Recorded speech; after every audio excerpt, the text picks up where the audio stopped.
You know when someone raves on about some game that sucks ass but they can't stop sucking the game's dick about how good it is? Well, Breath of the Wild is actually good, and I'm gonna enjoy sucking this game's dick. No homo, of course. It's a fucking masterpiece, in fact, that can't be described by words, especially when you're as mentally challenged as I am. It was the first Nintendo game I've ever played that I've enjoyed to such a high degree, and I'm glad that it was this game that took my Legend of Zelda virginity. Now I only have to lose my real virginity so that I can start being treated like a human and not a speck of dog shit on the bottom of a New Yorker's Tim's. Anyway, I'm gonna be taking a page from the homie Scamboli reviews and rate this game based on 5 criteria.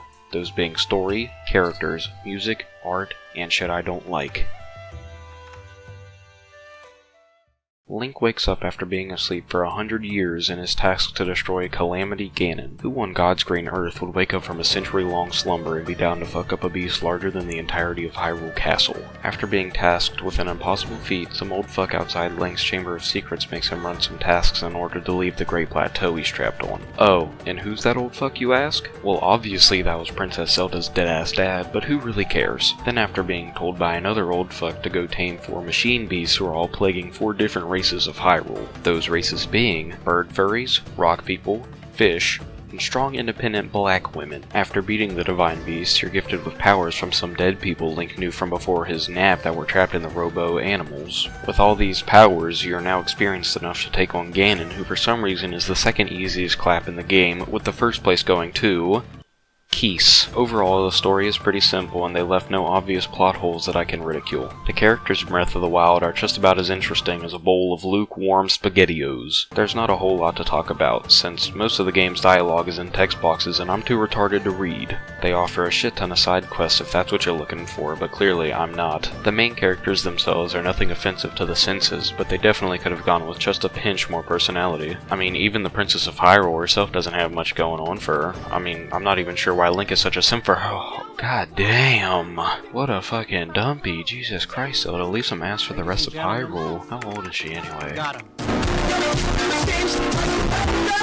I digress. I've been using this game's soundtrack as background music for this whole video. The music in this game is like no other before it. It doesn't use music like how, say, Doom does, though that analogy is basically comparing apples and oranges. Its music plays in the background when you're running through an open field of Hyrule, and it really just puts the cherry on top of the cake when strolling through the beautiful scenery of this fantasy world. Speaking of which, Nintendo did something new that I don't believe they've done before when creating their games.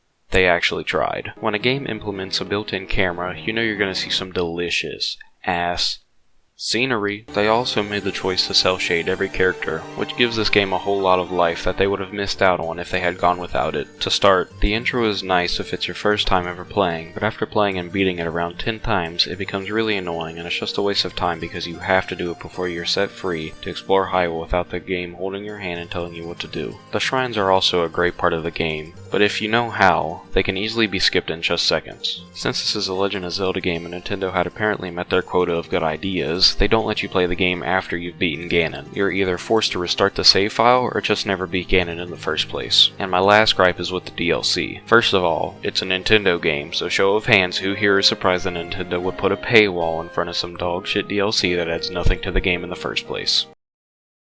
Yeah, I thought so. Overall, even though this game has a decent number of flaws, I can't help but get excited every time I start a new game and captivated by the magic of the opening cinematic of Link looking out over the land of Hyrule. It's just I feel that. To wrap this up, Breath of the Wild is simply a must-play, even if you're not a fan of these slow burn games like this. And I promise I'll never say this again for as long as I live in order to secure my place in heaven, but good job, Nintendo.